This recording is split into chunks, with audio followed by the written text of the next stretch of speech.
Hi, everybody. My name's Lynn Brannigan. I'm the president and CEO of She Runs It, and thank you for joining us for Lift As You Climb, which is supported by our partner Integral Ad Science. Thank you, Lisa, for the second year in a row of hosting this. So I'm looking forward to a great conversation. I first want to start by asking the panelists to introduce themselves, and then I'll help you understand how this is going to flow, and we'll get started. Okay. Hello, my name is Nijo Tita Reed, and it's really a pleasure to be here. And I am the Chief Brand and Experience Officer at Mars Pet Care, which basically means running marketing for pet care. So it's wonderful to be here. I'm coming here from London. Hi everyone, I'm Lisa Utzschneider, CEO of Integral Ad Science, and I just want to thank Lynn and her entire team for making this happen today, and all of our esteemed panelists. Really looking forward to the discussion. Hi, good evening everyone. I'm Joy Robbins. First of all, I want to say thank you so much for having me. Thank you for hosting, Lisa. I'm the Global Chief Advertising Officer at the New York Times, so overseeing our global teams across Wirecutter, the New York Times, games, cooking. Yeah. Hello everyone, thanks for having us today. My name is Eugenia, which is Eugenia in Spanish, that sounds a bit better. Zalis, and I'm the head of marketing for Oreo. I'm from Argentina originally, but I'm based in the US. It's a pleasure to be here today. Wonderful. Let's start out with a round of applause. How about that? Well, let me ask first, who has been to Lift As You Climb before? Yay, good. Well, welcome back. Let me tell you a little bit about why we do this event and what you should expect, why we do it. We know that it's increasingly important for women leaders to support, inspire, and lift up those others on the rise. We want to debunk the myth that it's easy. We want to talk real talk about what it takes to get to the top. And we also want to have conversations about the responsibility leaders have to bring others up. I'm always thrilled when there are men in the room because you're our partners in crime. And sometimes through these honest conversations, men sometimes learn about some of the challenges women face, learn how to be better mentors, sponsors, and partners. And we want you to feel comfortable to ask questions. So we're going to spend 30 minutes talking, but then I'm going to invite you to ask questions. So don't be shy, and you have a whole 30 minutes to get to think about what you want to ask. How does that sound? Great. So I want to start with some statistics, if you will, just so we can level set where we are. We do a study at Inclusive 100 at She Runs It called Inclusive 100. And what it is a study that anonymously lets companies measure their progress in inclusion, representation, and culture relative to our industry's benchmark, which we call marketing, media, and tech. So some of the findings from this past year's study were that whereas 50% of our population is women, as of last year, only 37% of our workforce was women. And that is the first time that's happened in several years. My whole career, people entering the workforce have been 50-50 men and women. But right now, it's 37%, up from 35% the year before. We are making strides in the C-suite. Not so much at the CEO level, although you'd probably say, I'm here as a CEO. But we're making a lot of strides in the leadership level overall, where 47% of our industry are women in the leadership level. And that's up from 30% last year, so that's a big jump. But compensation is lagging. So we look at the top 20% of wage earners, and if 47% of the leaders are women, only 20% of the top wage earners are women. Now that could be a lag in a year, so you want to look at those indicators over time. McKinsey does a report to study this, and they said that women are switching jobs at the highest rates ever. They're also likely to experience microaggressions, such as having their judgment questioned or their title disregarded. They do more to support employee well-being than anyone on the planet, and that's a stressful role that women take on.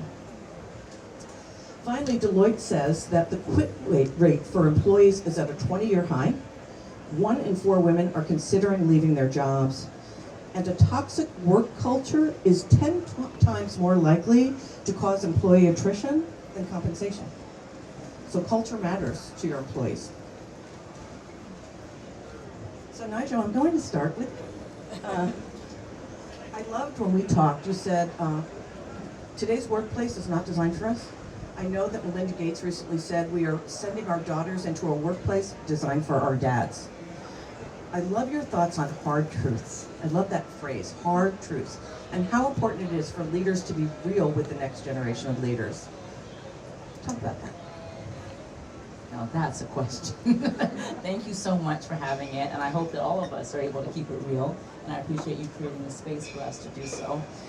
What I meant by that is truly this notion of lift as you climb is one that I fundamentally believe in my core. But I do think it's important for us to acknowledge that it is another job that we're doing when we're lifting as we're climbing. It's not one you necessarily get credit for, you may not even get promoted for it, but if you take the responsibility for making sure that the next generation is better than yourself, that if you get into the door, you put your foot in it and put a crack in it and open it for somebody else, and that you are able to mentor and coach other people, it is a different responsibility. And so that's one thing that I talked about. I think this notion of this workplace not being designed for us is just something that I think if you can understand it, then you're going to be better at navigating it. I am, like some of you, an expat, which means that I have traveled to multiple countries for my job, either being a general manager or a chief marketing officer or whatever your profession is. And if you have ever traveled internationally, you will definitely know that the entire process is designed for you to have a stay-at-home wife. And most of us, including the men, may not have one. It is designed for you to be able to travel to multiple countries and set up time in your schools for your kids and unpack your house in a day and do all those different things. And quite frankly, if you are in the expectation that it's possible, you have to say to yourself, and sometimes, it's not possible. This wasn't designed for me, and this is really hard, and it's okay for me to ask for help. Find other women who have done it and get the support that you need. And so that's what I mean about real talk, having these conversations. Don't make it sound like it's easy to do what we do. It's not, but if you're honest, you can give each other a navigation and a roadmap on how to achieve it. So those are the two things that I meant by that. You did. You also talked about the fact that being a leader and lifting as they climb is hard work too, and there's a responsibility that comes along with it. So share what you mean by that, and some of the things you've done, because it's pretty remarkable. Well, I appreciate it, and I think we probably all have done it. Someone once referred to it as the backpack that you carry, and all of us are carrying a backpack, okay? No matter your gender, sexual orientation, where you're from. But the backpack, for me in particular, is definitely being, a wife, a mother, an African-American leader, an expat, being able to have different responsibilities that I carry that are gender, race, and some of the responsibilities that I have. Being somebody who cares for my entire village, so some of you might have a different income than the rest of your family, but I can tell you for some of us that do, that means that you might be the bank for your mother, your sister, your brother, your cousins, your nephews and your nieces, and I take pride in being able to support everybody, but that's another thing in your backpack that you carry that you want to make sure that you care for yourself, your family, and your extended family. And so that's what I mean about there's a lot of responsibility and burden and pressure that many of us put on ourselves, and if we happen to be the only, like in my case, I happen to be the only African American or Black global chief marketing officer in Europe, and I'm not European, right? I'm aware of that, not because I was looking for it, because everybody has told me that that they know that statistic.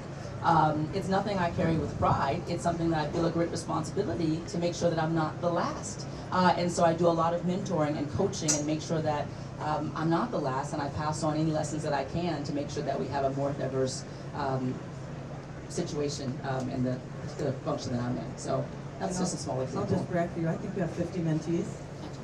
50 mentees. Give her a round of applause. That's a big backpack. It's a big backpack, and we can talk about that later, because many of us have many mentees, so we've got to get smarter on how we do that, so we also don't burn out, or we won't be here. So Lisa, I'm going to move on to you as the gracious host of this conversation. Again, thank you very much. You chose this topic because you know the importance of women lifting each other up, and you talked about the fact that you make it a point to, when you see potential talent, you pull them to the side and let them know what you see. Yeah, sure.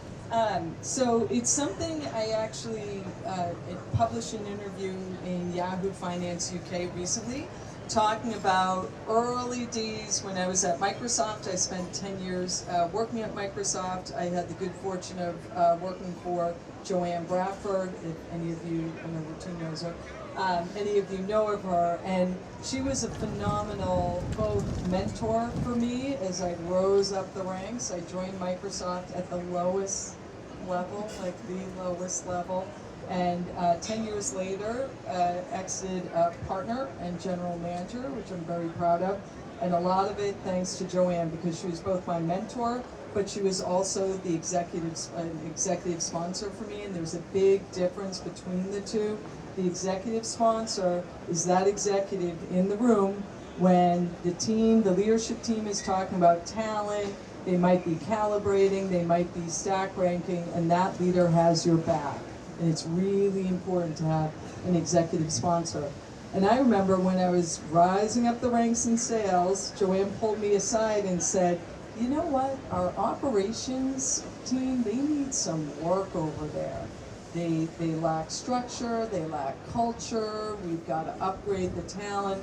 And my initial reaction, it was a bit of a knee-jerk reaction, because I said, Joanne, I love sales, I mean, account managers are customer-facing too. I said, no, and she said, nah, you're gonna go do it, like, you're going. And by pushing me a bit, it developed this whole other set of skills, and I'll never forget 2 years into the role when I did upgrade the team and set up a very scalable organization that was focused on customers.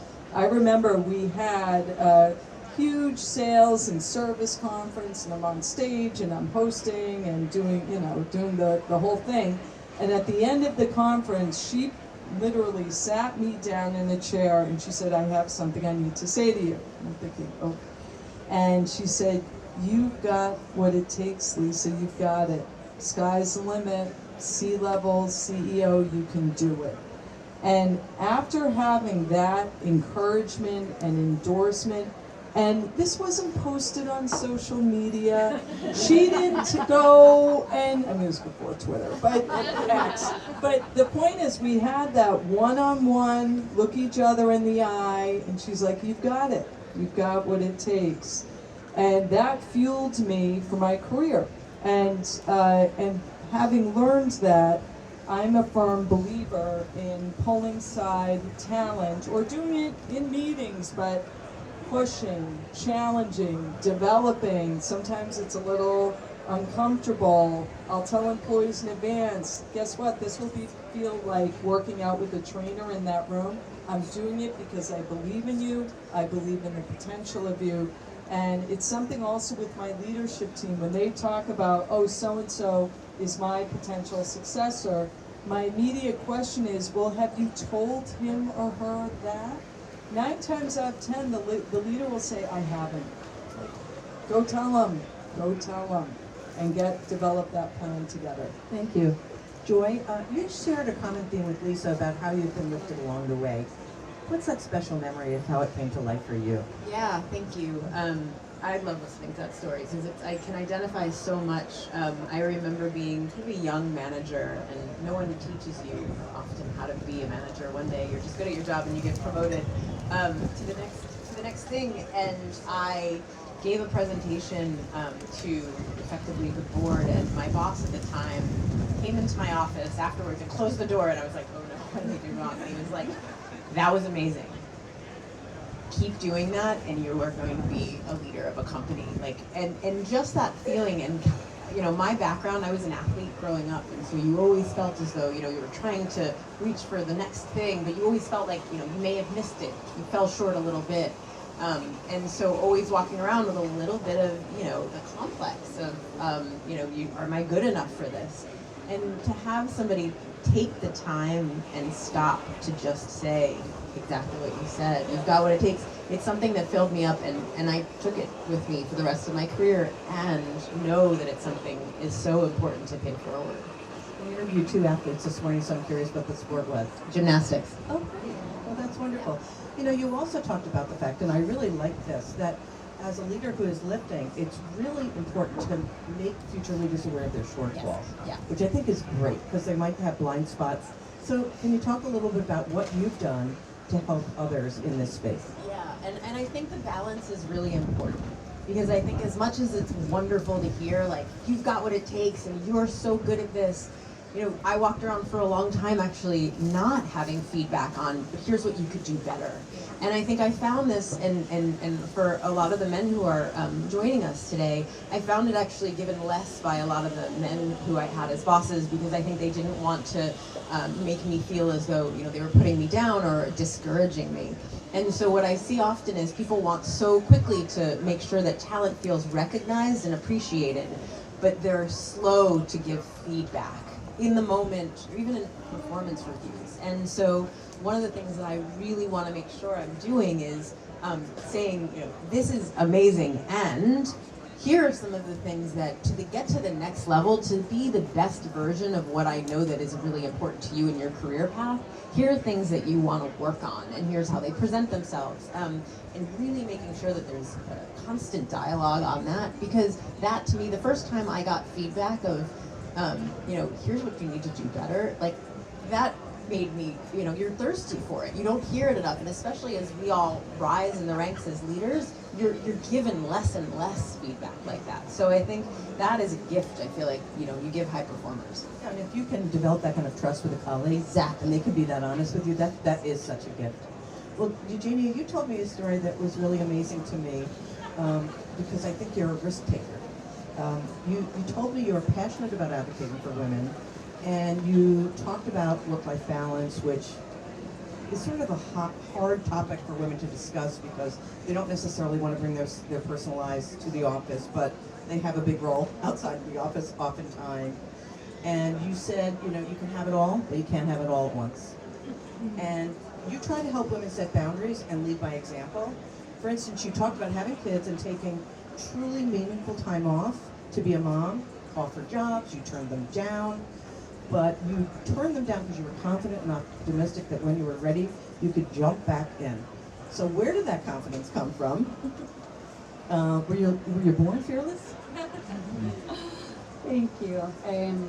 You know, I think what I see now is not what I saw in the moment, right? So I think the history is a little bit, you know, similar to my colleagues. I was an expat, so I'm from Argentina, but I moved to Chicago first, to London, back to Argentina, back to the US, and I had 3 kids along the way.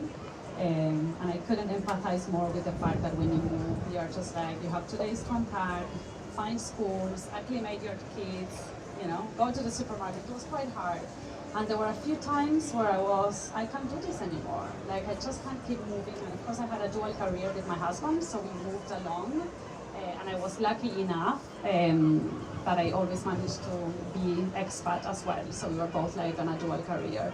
And there was a point in time, this was my second kid was born, I was in London, and I got offered a job, right? It's like, yeah, you're ready for your promotion. And I was the VP of deodorants, and I was like crying in the office saying like, thank you, I don't want this. I really don't. And it took like Aleman Freddy, right? I can say his name. He's currently the head of DAP globally. He was my boss for a few years, and that was the beginning, right? And he said, tell me why not, I don't get it. And I think, I don't know that it took me, I don't know that I was fearless as much as I was authentic, which is, you know, with years I managed to realize that's who I am, right? And I think that's the feedback I got, like, I'm an authentic leader. And I just like opened up and I was like, well, it's not really that I don't want it, it's that I just can't. So I kind of like shared everything that was stopping me from getting that job. And he was amazing, right? Which he taught me something that I keep doing now with my team when I, you know, have similar situations. So he said, you don't have to reply now, go back home, have a glass of wine, talk to your husband, and come back with what would it take for you to accept the role? I know you can do it, he said. The sky's the limit. He was my I believe in you person, but he was doing both, right? He had such faith in me that he was like, I don't take no for an answer, right? Everything that would make you accept the job. And I was like, what do you mean? I was like, everything, bullet pointed. And that's what I did. I was like, okay, I still have the document. I should have read it before here. But it said something like, no more than 3 days a month out of like traveling, 4 days a week, one day work from home, which back in the days, this was like 2003. It's like, what? Work from home? Like, you mean like vacuum cleaning? I was like, no, like, do my job, you know? So, like, I literally bullet pointed everything, and I came back thinking, okay, that's the end of my career. And he's like, deal. I was like, Yeah, what? so this is how, women have to own their worth, understanding their worth, because I'm interviewing somebody else on Thursday for an event we call on Wednesday, excuse me, for an event we call Best of the Badass Bosses. I met Nigel through that experience 2 years ago, and this woman was going to quit her job because of the personal challenges, and she ran into an HR director in the elevator the day she was going to quit the job, and she said, HR director said, don't do that. Do you know how long it's going to take us to replace you and train that person? And we don't necessarily give ourselves credit for that. So thank you for that. So the next question is going to build on something I know you said about being the only one. You know, the only woman, the only black woman, the only Latina. Help us understand what that experience is like for you and how you make decisions when you are the only one. What are the principles that guide you?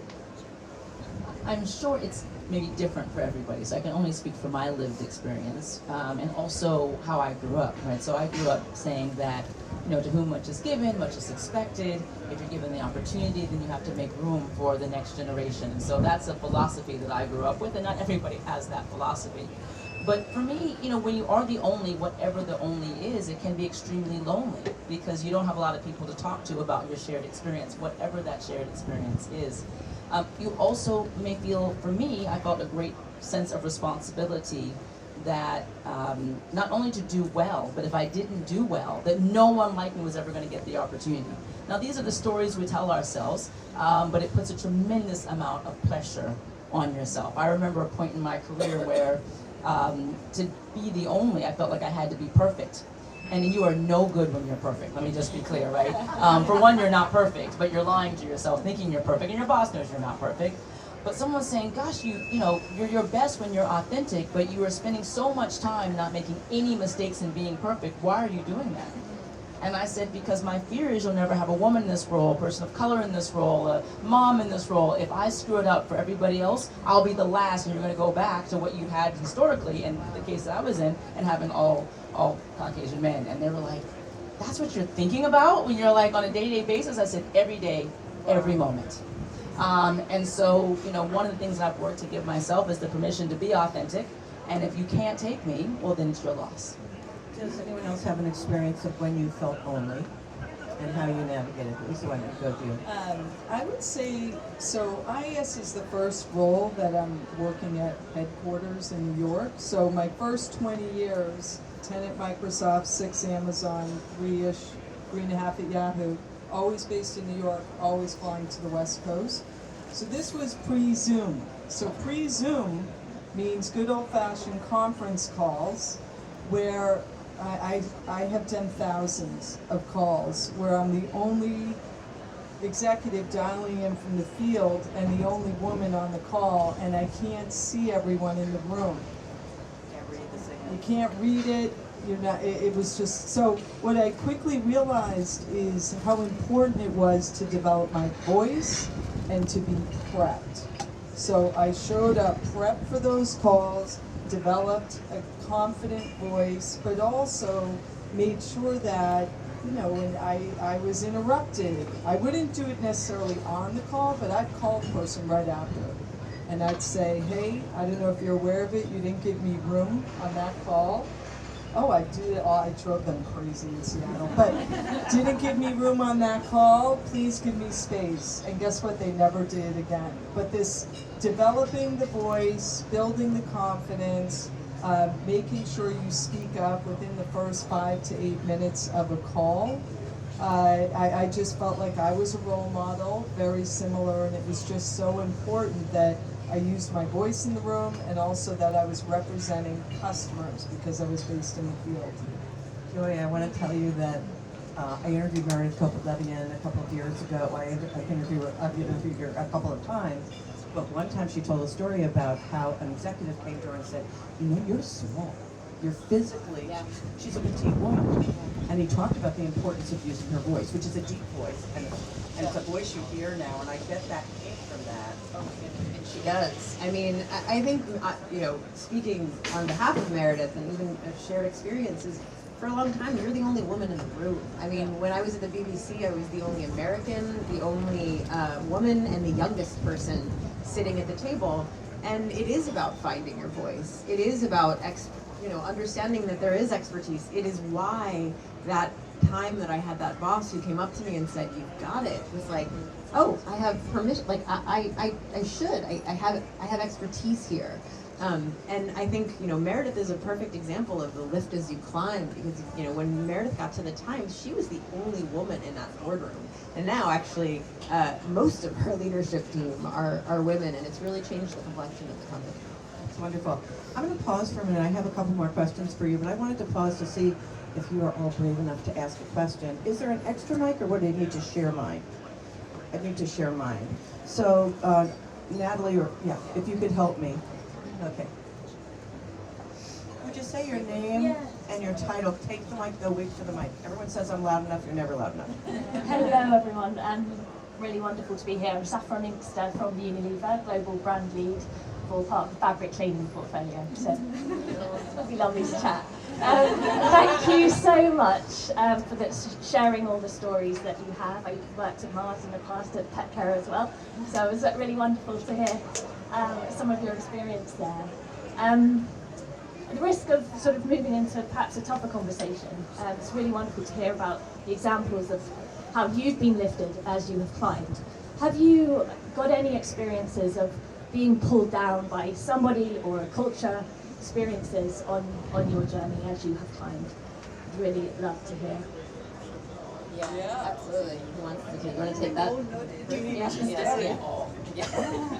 I mean, I can share, I don't know that it's one particular example, but it's something that I've started to kind of like notice with time.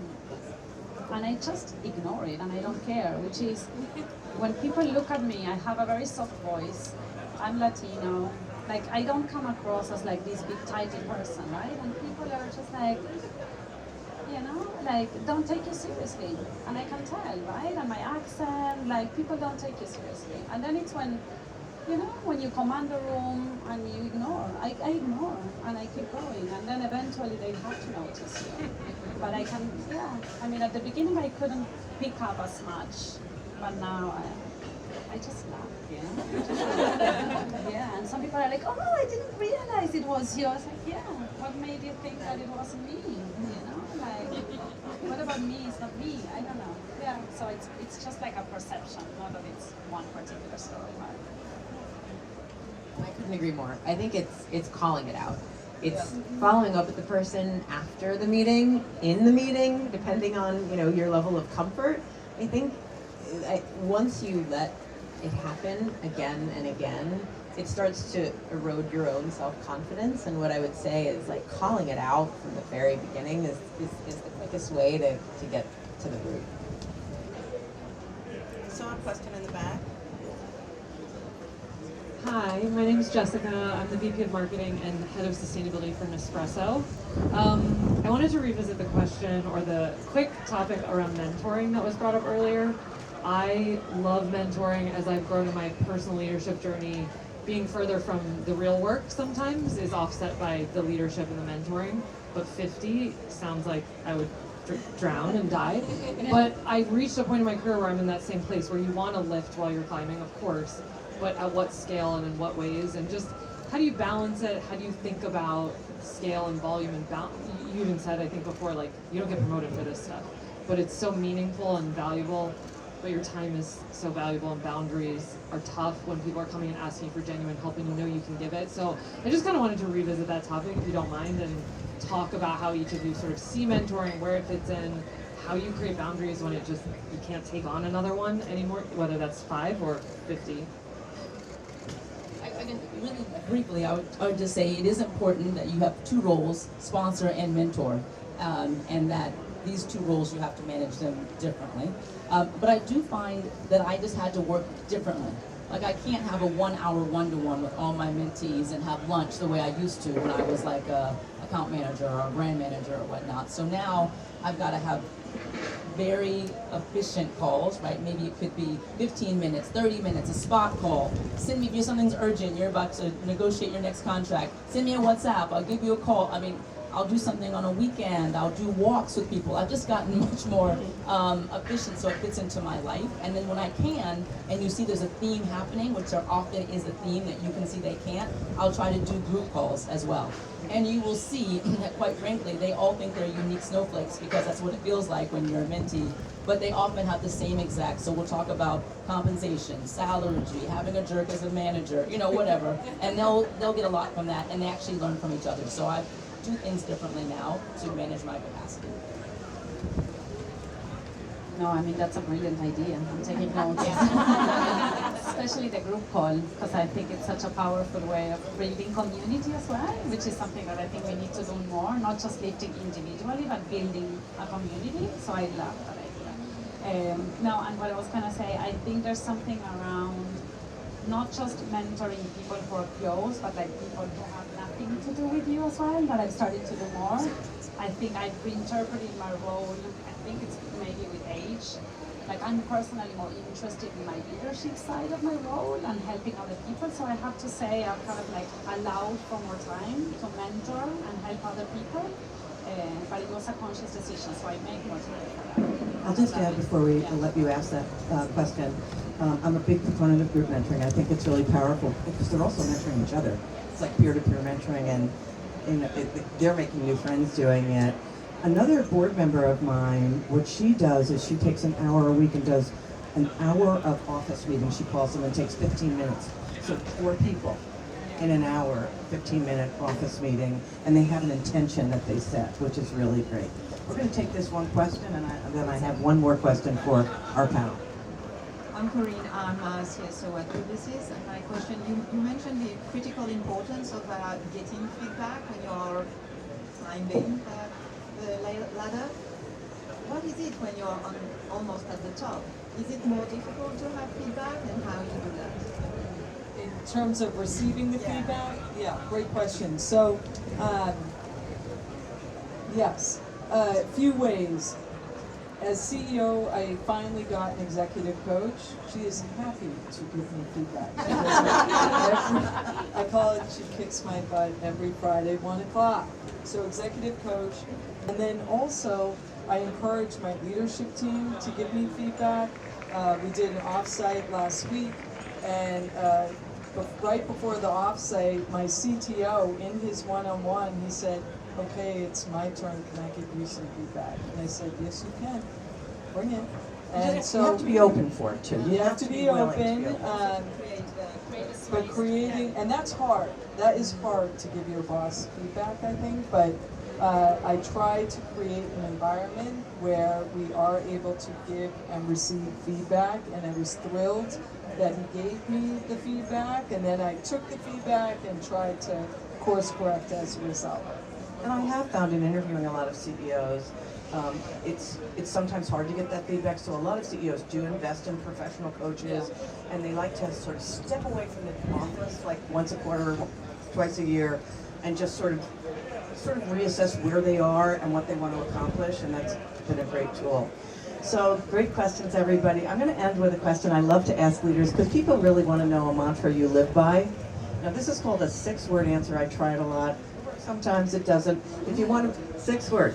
So I often ask leaders, could you give me a 6-word answer to the question of what is a mantra you live by? I'm going to give 2 to give you time to think. So mine is say yes and do it anyway. Ronetta McCann from Publicis Group, hers is still trying to change the world. Give it a try. Down there. I think we're starting. All right, I'll try to go first because I let be kind, be brave, be present. Yes. Applause. It's not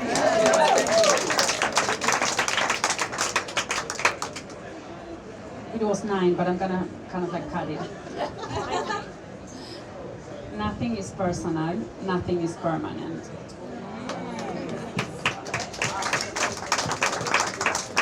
trying to get mine to 6 words. I'm like, Me exactly. too. I'm trying to get mine to 6. I would say, You're our host, you get 7. my authenticity gives permission to others. It's